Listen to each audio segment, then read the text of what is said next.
She walked into the bank holding nothing but a deposit slip, a small stack of carefully saved cash, and the quiet confidence her father had always taught her to carry. Within seconds, that confidence began to crack. Eyes followed her. Whispers formed. Smirks appeared where professionalism should have lived. She could feel it, that familiar shift in the air, the silent judgment before a single word was spoken. Her hands tightened around the money as doubt crept in. They didn't see a customer. They saw a question, a suspicion, a mistake. But what they didn't know was that their assumptions were about to cost them everything. Amara Collins had always believed in earning her place in the world.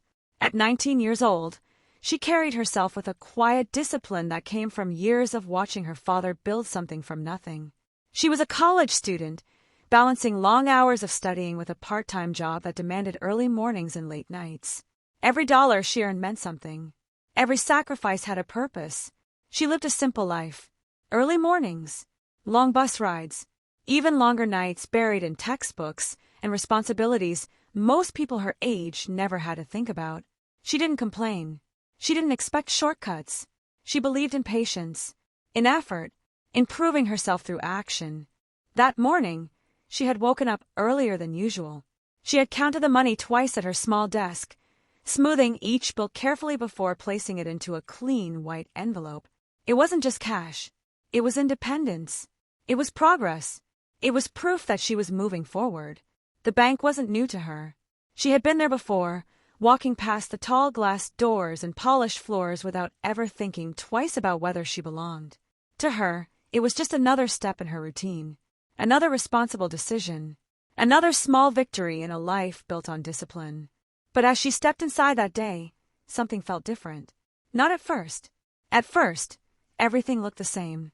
The same counters, the same quiet hum of machines, the same orderly lines. But the moment she approached the counter, the feeling crept in slowly, like a shadow moving across her path. It was in the way the teller's eyes lingered too long, in the way her smile didn't fully form, in the way the air itself seemed to tighten around her. Amara ignored it at first. She had learned how to ignore certain looks, certain pauses, certain moments that couldn't be explained, but were always understood. Still, something about this moment felt heavier. She stepped forward, unaware that the simple act of depositing her own hard-earned money was about to become something else entirely. Something she would never forget. At first, it was subtle. Amara stepped toward the counter, her fingers gently holding the envelope that represented months of early mornings and late nights. The bank was quiet, filled with soft footsteps, the low hum of printers, and the occasional murmur of routine transactions. Everything felt normal, safe. But the moment she reached the counter, the air changed. The teller's smile appeared, but it didn't reach her eyes. It was thin, forced, measured.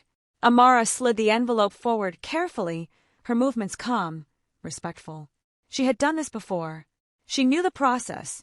She expected nothing more than efficiency. Instead, the teller hesitated. Her fingers rested on the envelope longer than necessary, as if it carried something dangerous instead of ordinary cash. Her eyes flicked up, scanning Amara's face, then down again. Not curiosity, suspicion. A quiet pause stretched between them. Then the teller's posture stiffened. She examined the envelope again, slower this time. Too slow. Behind Amara, someone shifted in line. Another customer was helped immediately at the next window.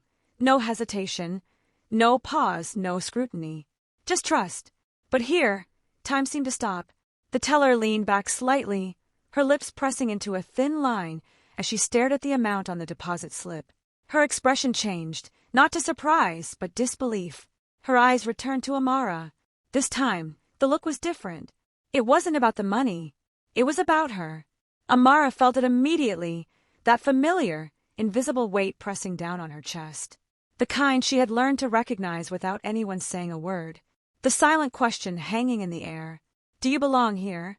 Her grip tightened slightly around the edge of the counter, but her face remained calm. She had done nothing wrong. She knew that. Still, the teller didn't move. Instead, she picked up the envelope slowly, turning it over as if searching for something hidden beneath the surface. Her eyes narrowed. Her body language grew guarded. Then she stood up and walked away without explanation. Amara was left standing there alone. Seconds passed. Then longer. The quiet hum of the bank continued, but now it felt distant, like she had been separated from it. Conversations happened around her, transactions completed effortlessly, but her moment remained frozen in place. She could feel the eyes. Not everyone, but enough. Some glanced briefly, then looked away. Others stared longer, curiosity mixing with quiet judgment. Her presence had become something unusual, something questionable. Her heart began to beat faster, not from guilt, but from exposure. She wasn't being treated like a customer anymore. She was being treated like a problem. Behind the counter, the teller returned, this time with someone else.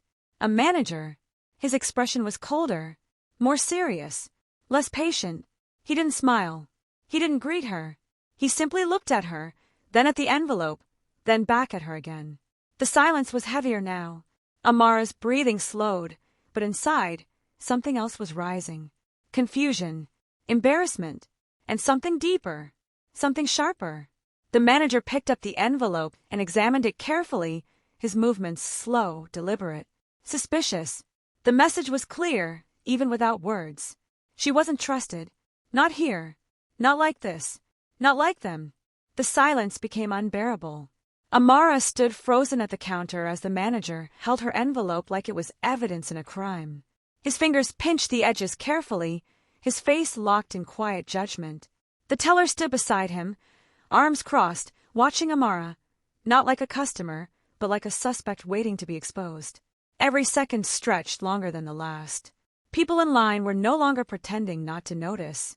Eyes lingered openly now, some curious, some skeptical, some already convinced of something Amara hadn't done. Her chest tightened. She had walked in with dignity, with purpose, with trust in a system that was supposed to serve everyone equally. Now she stood there, stripped of all of it. The manager leaned closer to the counter, his gaze hard, unwelcoming, his movements slow and deliberate, as if he expected something to go wrong at any moment. His eyes moved from the cash to Amara's face, then back again. He didn't see her discipline. He didn't see her sacrifice. He didn't see the early mornings, the long hours, the determination it took to stand here today. He saw doubt. He saw suspicion. He saw someone who, in his mind, didn't belong. Amara could feel it pressing against her skin, suffocating her. The humiliation burned deep, sharper than anger, heavier than fear. Her hands trembled slightly, but she refused to step back. She refused to shrink, because she knew the truth. But the truth didn't matter here. Not yet. The manager reached for something behind the counter, his expression tightening further. His body language screamed authority, control, power. The message was clear. He was preparing to make a decision about her. A decision based not on facts, but on assumptions. Amara's heart pounded in her ears. Her throat tightened as the weight of the moment threatened to break her. She had done everything right. She had followed every rule. She had earned her place here. And still it wasn't enough. Still, she wasn't enough. The entire bank seemed to hold its breath. This was the moment where everything could collapse or everything could change. And what the manager discovered next would make his entire world stop. The shift was instant. The manager's hands, once steady and confident, suddenly froze mid-motion. His eyes locked onto the name printed clearly on the deposit slip. Not just a name, but a name he recognized. A name tied to authority, ownership, power. His expression changed in a way Amara would never forget. The suspicion disappeared first. Then the tension. Then the quiet arrogance that had filled his posture just moments before. In its place came something else. Shock. Realization. Fear. The room felt different now, but not because Amara had changed. Because their perception of her had. The same young woman they had doubted, questioned, silently humiliated, now stood revealed as someone they could no longer dismiss. Not because of who she was as a person, but because of who they believed she was connected to. And that truth hurt more than anything else. Amara didn't feel victorious. She didn't feel satisfied. She felt exposed. Because nothing about her had changed in those few seconds. She was the same person who had walked in. The same discipline. The same dignity. The same worth. The only difference was their awareness. The manager's posture softened, his movements suddenly careful, respectful. But the damage had already been done. Respect that only appears after status is revealed isn't respect at all. It's fear disguised as politeness. Amara took her receipt when it was finally handed to her, her fingers steady now. Not from comfort, but from clarity. She understood something in that moment she would carry forever. It wasn't about the money. It wasn't about the deposit. It was about how quickly people decide your value before they know your story. She walked out of the bank the same way she walked in. Quiet, composed, but forever changed. Not because she had been proven worthy, but because she had witnessed how easily dignity can be denied and how fragile fairness truly is. And the truth is, most people never get the moment where everything suddenly changes in their favor. Most people just walk away carrying the weight of someone else's assumptions. So the question isn't what happened to Amara that day. The question is, how many others never get seen at all?